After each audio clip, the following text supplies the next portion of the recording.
Bonsoir à toutes, bonsoir à tous. Bienvenue à Objectif Limoges, le podcast de la rédaction du Populaire du Centre consacré à la campagne des élections municipales à Limoges. Pendant une petite vingtaine de minutes, nous allons décrypter et analyser cette campagne à l'aide des journalistes du Populaire du Centre et de grands témoins. Ce soir, le thème du podcast, c'est celui de la politique de la ville.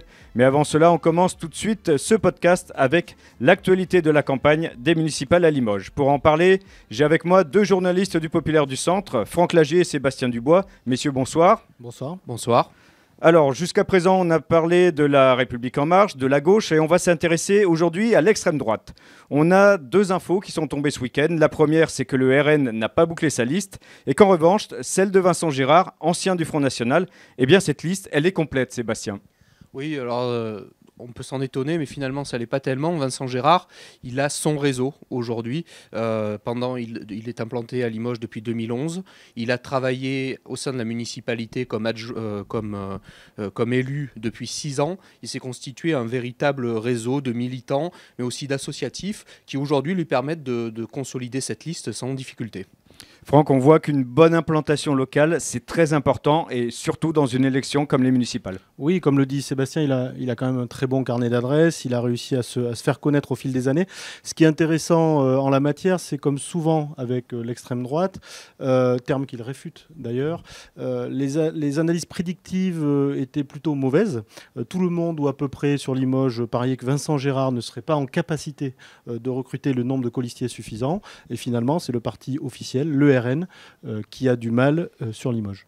Oui, alors c'est étonnant sans l'être parce que finalement, quand il est parti du Front National, quand il en a été chassé plus exactement, Vincent Gérard, il est parti avec tout l'appareil militant, il est parti avec tous les cadres de la fédération, et quand il s'agit de recruter des militants pour monter une liste, c'est quand même assez important.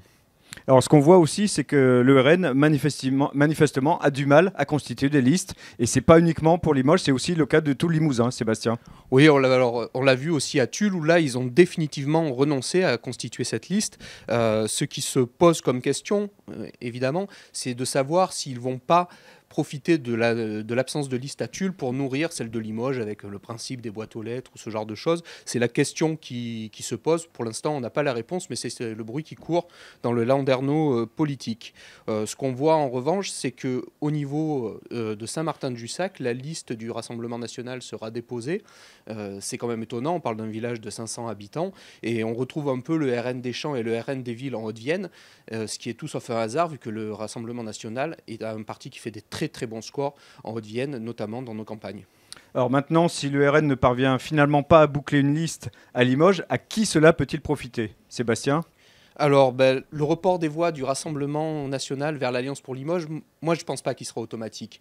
Les gens du Rassemblement national sont loyalistes, ils votent aussi pour une étiquette, pour une flamme et pour le tract où il y a Marine Le Pen dessus notamment.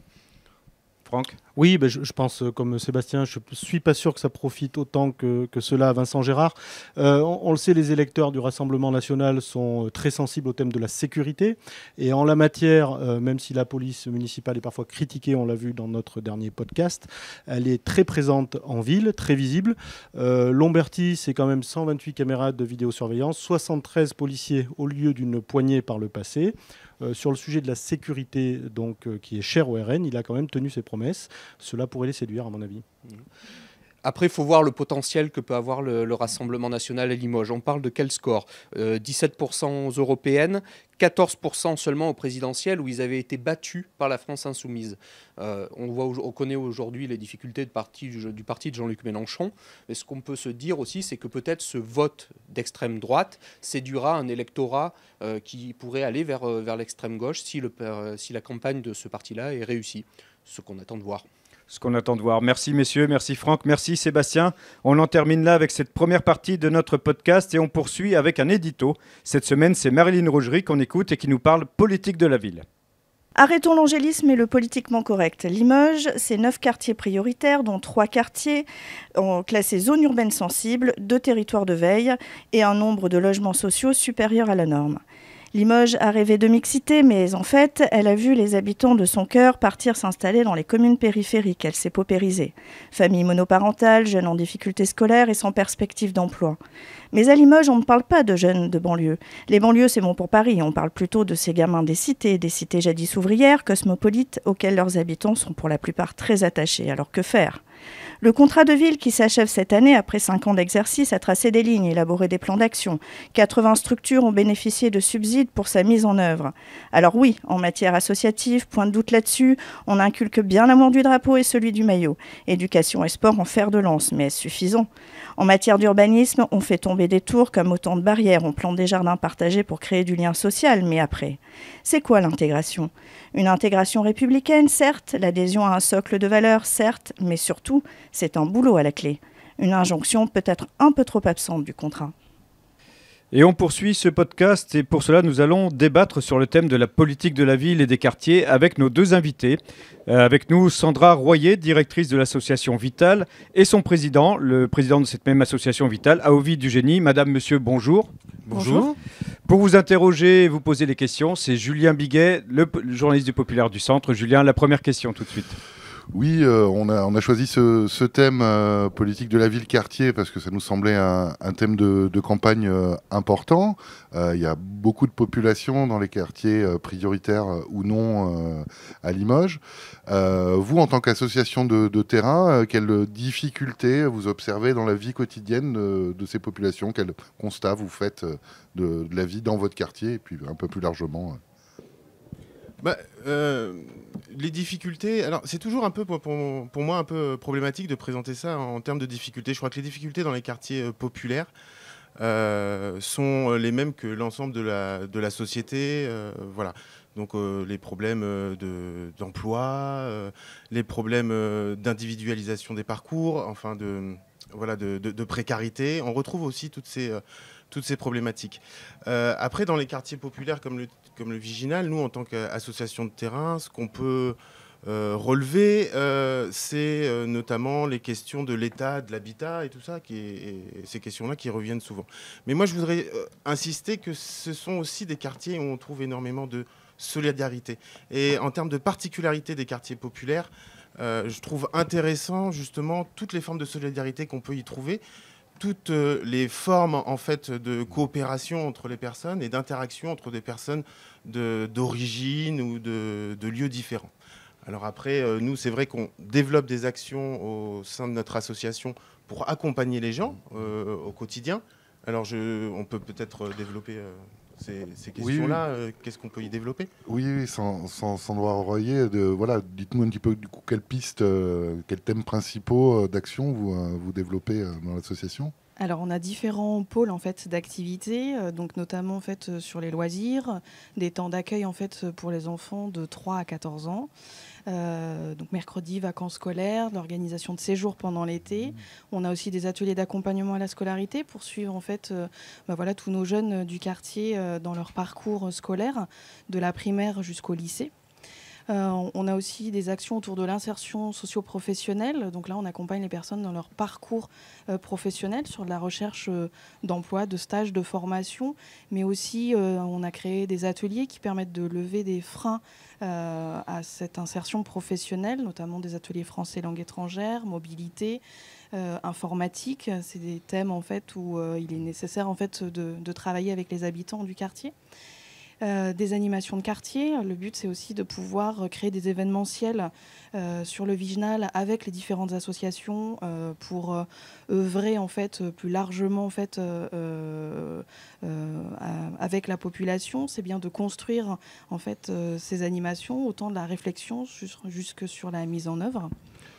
Oui, toutes ces actions, ces ateliers, ils sont issus des discussions que vous avez avec ces gens du quartier, de leurs besoins, de leurs attentes. En fait, au fil du temps, c'est vos relations et c'est leurs besoins qui dictent un petit peu ce que vous allez faire, ce que vous allez essayer de développer. Voilà, c'est ce lien permanent que vous avez en étant au cœur du quartier.